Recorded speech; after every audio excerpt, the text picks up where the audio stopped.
महाराष्ट्र विधानसभेच्या या निवडणुकीमध्ये मुंबई, ठाणे, कोकण इथून सर्वाधिक जागा या महायुतीला मिळतील। एकूण दिवाळीच्या आधीचा माहोल आणि दिवाळीच्या नंतर बदललेलं वातावरण पाहता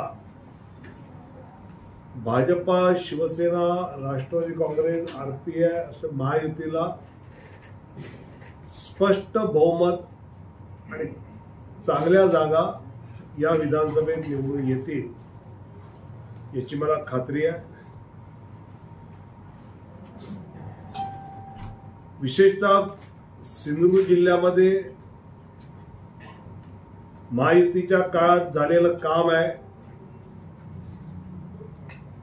इथले स्थानिक आमदार नितेश राणे असतील, कणकवली देवगडचे किंवा सावंतवाडीला मंत्री दीपक केसरकर असतील, या सगळ्यांनी केलेलं काम पाहता आणि लोकसभेला मिळालेला प्रतिसाद पाहता सिंधुदुर्गातल्या तिन्ही जागा महायुती जिंकेल असं चित्र आज स्पष्ट आहे।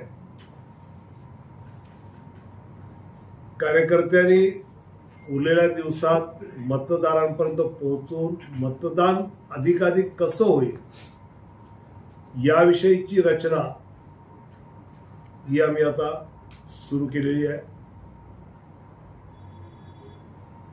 कोकणामध्ये विशेषतः केंद्र सरकारच्या माध्यमातून आणि राज्य सरकारच्या माध्यमातून विकासाची अनेक कामं ही केंद्रातून गेली 10 वर्ष, राज्यातून गेले 2.5 आणि त्याच्या आधीची 14 ते 19 वर्ष यातली कामांची जर यादी पाहिली, इथे खर्च झालेला जर निधी पाहिला तर कोकणाला महायुतीच आवश्यक आहे आणि उपयोगी आहे हे त्यातलं स्पष्ट लोकांच्या मनात बसलेलं आहे। एकनाथ शिंदे साहेब, देवेंद्र फडणवीसजी आणि अजितदादा यांनी जी लाडकी बहीण योजना सुरू केली, त्या लाडक्या बहीण योजनेला अभूतपूर्व प्रतिसाद राज्यातल्या माता भगिनी देत आहेत। पण त्याच वेळी माननीय शरद पवार साहेब सिनियर नेते महायुती लाडक्या बहिणीत इतका पैसा खर्च करते की बाकीच्या योजना बंद पडतील असं वक्तव्य करतात। याचा अर्थ त्यांना लाडकी बहीण योजना नको आहे हे स्पष्ट दिसतं। पण महाविकास आघाडी आपल्या जाहीरनाम्यात पहिलं ते टाकलंय 3000 देऊ। ही दुटप्पी भूमिका या नेत्यांची सामान्य जनता जाणते आहे। कोकणासाठी विशेषतः माझा आग्रह चाकरमान्यांना आहे।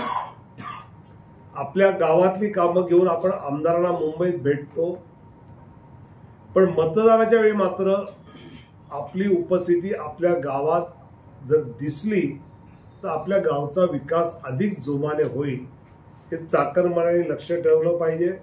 आणि त्यासाठी निवडणुकीच्या आधी इथे प्रत्यक्ष आलं पाहिजे अशी मी त्यांना विनंती आपल्या माध्यमातून करतो आणि ते येतील असाही विश्वास मला आहे। विचारा।